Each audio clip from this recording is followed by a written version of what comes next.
Amanda and David had been inseparable since their university days. Their love had been passionate, reckless, and full of youthful mistakes. They dreamed of a beautiful future together, but in their pursuit of success and fun, they made choices they never thought would haunt them. During their time in school, Amanda had multiple unplanned pregnancies, and each time, David convinced her that abortion was the best option. They were too young, too ambitious, and not ready for children at least. That's what they told themselves. When they finally graduated, David proposed, and Amanda said yes without hesitation. Their wedding was grand, a true reflection of their love and success. Everyone admired them, a power couple destined for greatness. But after marriage, reality set in. The years of careless decisions came back to haunt them when Amanda struggled to conceive. At first, they thought it was just a matter of time, but as months turned into years, Amanda's inability to get pregnant became a heavy burden. Doctors ran tests,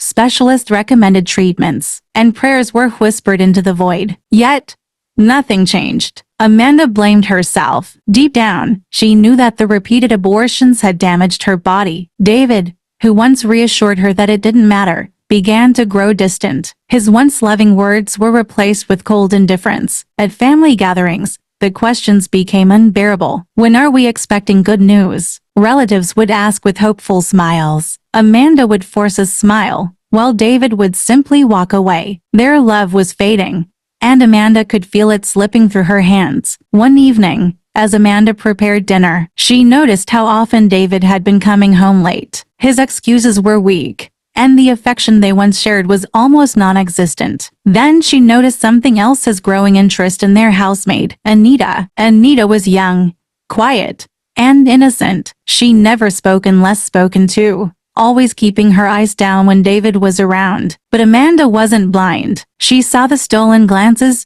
the hushed conversations, and the way Anita avoided her gaze. One night, while David was asleep, Amanda unlocked his phone and found messages that shattered her heart. David had impregnated Anita. Worse, he had promised to send her abroad to have the baby in secret. His plan was to later bring the child home under the guise of adoption. He had already made arrangements for Anita's travel, and the betrayal cut deeper than any wound Amanda had ever known. Amanda didn't cry. She didn't scream. Instead, she smiled. She had been faithful, loyal, and patient. But David had repaid her with betrayal. If he thought he could destroy her and walk away unscathed, he was mistaken. Amanda knew that their joint bank account contained $60 million money they had saved for investments and their future, but she couldn't access it alone. Since it was a joint account, she needed David's signature to withdraw the funds. That night, Amanda played her part well. She cooked his favorite meal, poured him a glass of wine, and acted like the loving wife she had always been. As they ate,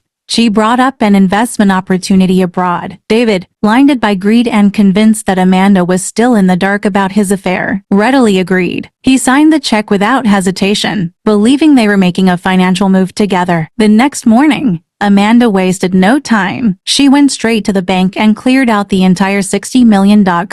With the money in her possession, she booked the next available flight to Canada. She left behind her wedding ring, a note that simply read, "Good luck." Then she disappeared. David returned home that evening to an empty house. At first, he thought Amanda had gone to visit a friend, but as the hours passed, a feeling of unease settled in. Then, his phone buzzed with a notification from the bank. His heart pounded as he checked the balance. 0 o'clock. His hands trembled. He called Amanda's number, but it was unreachable. He checked their safe empty. He searched for their passports. Hers was gone. It hit him like a tidal wave. Amanda knew. David's entire world crumbled. Everything he had built, everything he had planned, it was all gone. He had counted on that money for his future, for Anita's relocation, for their child. But now, he had nothing. His chest tightened. A sharp pain shot through his body. He gasped, clutching his heart as he stumbled onto the cold floor. His breaths became ragged,